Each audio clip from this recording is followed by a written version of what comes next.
Hello and welcome to Knife Chats. As you can tell, I'm actually facing the camera this time, and I put on an orange shirt instead of a green shirt so I don't blend into the background. And I've got a friend here who's helping me so that I know actually where I'm supposed to be looking at. I'm shooting this with an iPhone, and you got the big screen on the iPhone, and then you got the little camera, and you should actually be looking at the camera, not at the big screen. So what I've done is I brought one of my friends here, the Ghost of the Red Baron. For those who don't know, I also build models and such, and this was just recently released, so I had to go and pick up the Ghost of the Red Baron, one of my childhood memories. In any case, he's going to help me shoot this video, which is a top 5 video. Actually, it's not a top 5, but it's 5 random knives, and they're really not that random. I just received them all yesterday. So last night, my neighbor drops by, and he's got this bag here. My neighbor is in the process of cleaning out his house. He's going to be moving and everything to Michigan, and he hands me this bag. I know exactly what's in the bag, well, I don't know exactly what was in the bag when he handed it off yesterday, because I knew one item that I thought would be in the bag, but there's several other items in the bag. To be exact, 5 knives, which prompted me to say I need to do a 5 knives video. Now, this bag started really about 8 years ago, and that's because I was having a conversation with my neighbor about knives.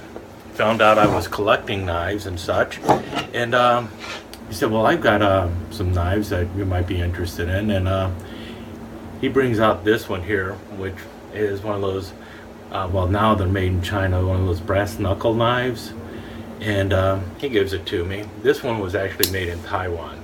Now, to understand my neighbor was a truck driver for many years, and besides carrying this, he also carried a revolver in his truck in case he got in trouble and such. I'm really having a problem focusing on where I'm supposed to be looking at. Any case, he gave me the knife. You can see here, well, right here, you can see that it is slightly damaged. It's got a broken spot there, and you can also see that it is actually made in Taiwan. I think that's what it's saying. It's Taiwan stainless steel. Yep. And it's one of those knuckle duster knives that, cheap knives, nothing expensive or anything, but they are kind of cool. I like the little wood inserts here. And I feel more comfortable like this. I guess that's the way it was supposed to be used for personal defense. It's not as comfortable if you're holding it this way. Yeah, either hand. Any case, kind of an interesting knife. Not anything that I would normally have picked up or collected or anything, but still pretty cool. And it was a gift from a neighbor, so I thanked him readily for it, and I've had it ever since, because it is kind of cool, but I don't know what I would do with it. I'm definitely not going to carry it. It's definitely a pocket full. But in any case, that led to conversations about other knives that he might have, and lo and behold, yesterday he comes by and drops off a bag of knives for me. And so what I'm going to do is show you the 5 knives that he dropped off.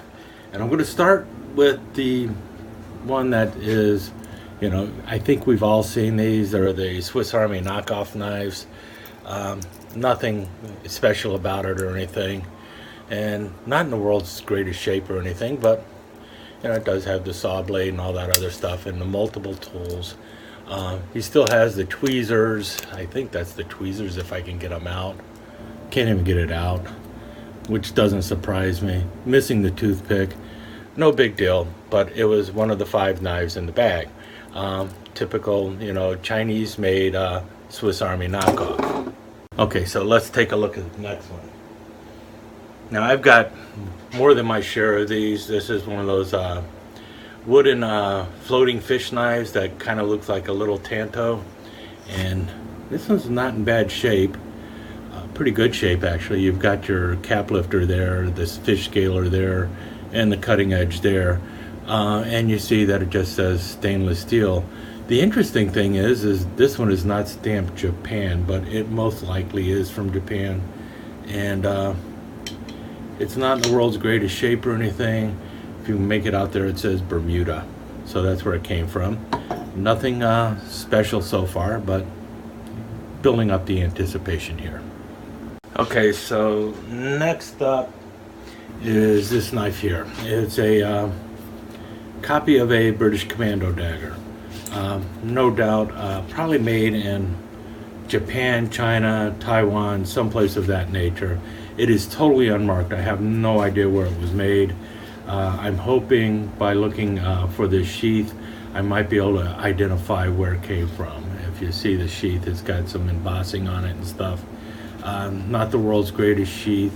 The cap is broken down here, so definitely would need to be repaired to use. I will probably end up getting a replacement sheath for it. Now, it's got the cast metal handle that is common with the British Commando daggers, and it has the full length 7-inch blade, double-edged, but it does have a minor problem with it, and that is the blade is loose and can come out. You can see the marks there where it's supposed to be held in place. But that's also going to be helpful because I'm going to need to obviously clean up this blade and fix it up, and then getting it to go back into the handle and tightly held in place, I should be able to do that too. So I'll probably just use some kind of epoxy and maybe some wire around there or something to hold it in place and get it jammed back in there nice and tight, and it'll be better than it is right now. In any case, not too bad of a knife despite being in the shape it's in. Let's look at the next one. Okay, so now we're getting to knives of a little bit better quality, and this is a Kershaw Fillet knife. It's number 1237 TF, I believe. And we see on the front side here where it says Kershaw and everything, and then on the back side we have the number on it, and we see that it is actually made in Japan despite saying USA on the front. So the knife is actually a Japanese made knife. 7-inch fillet knife, molded grip, feels actually pretty comfortable.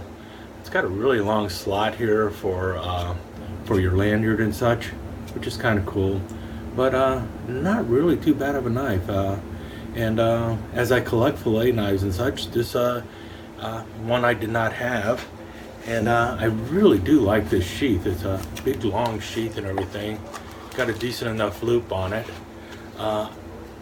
One problem I do have with it is if you're using it and putting this knife away dirty, that sheath is really going to stink pretty bad. So I'll have to remember that you got to really clean everything up before you put it away. But not a bad knife, you know. As fillet knives go, I have to give it a try. Not necessarily that sharp right now, but that's probably because he's been using it and such. So the Kershaw Fillet knife. So one more knife to go, and that's the biggie. So now we go back to this knife that my neighbor gave me, and the conversation we were having at the time that he gave this to me, and he found out I was a knife collector. He mentioned to me that he had a bayonet that he was willing to give me, and I asked him where he got it from. He said that it was issued to him when he was in the Army. And I said, well, that's cool, but if it's an M16 bayonet, I've already got one. He said, no, he wasn't using the M16 when he was in the Army. It hadn't come out yet. And I said, okay, so you're probably using the M14. He said, yeah, I guess so. And so when he brought over the bag today, I was assuming that there would be an M6 bayonet in there, such as this, which is used for the M14 rifle, an M6 bayonet. That's not the bayonet that was in there, which is interesting because when Ron was in the Army, the M14 was definitely in use, but apparently not in his unit, because the bayonet he was issued is this one here, which is for the M1 Garand. And you can see here the scabbard is not in the world's greatest shape. The locks are actually broken off, so you can just pull this out with no problem. That might have been something that the soldier who had this before Ron did, because those latches are annoying as hell. In any case, there we have it. The M1942 bayonet for the M1 Garand. I will have to do a video on this one along with the other M1 bayonet I have, because the two of them are slightly different. This one is 10 inches long, and it was produced in 1942, as you could see, but it still has the eagle pommel and everything. But there you have it. There's the 5 random knives. 2 of them will definitely be getting, actually 3 of them will definitely be getting videos made on them. I will do a video about my repair and restoration of this one, even though it is just a knockoff of the Commando knife. And I'll need to do some work on the Kershaw here and tell you how I like that, and maybe throw it in with another 5 random knives of my fillet knives. But this one here, I'm going to do a little bit of a history report on this one when it comes out. So in any case, stay tuned. But there you have it, 5 random knives and one that's pretty damn awesome.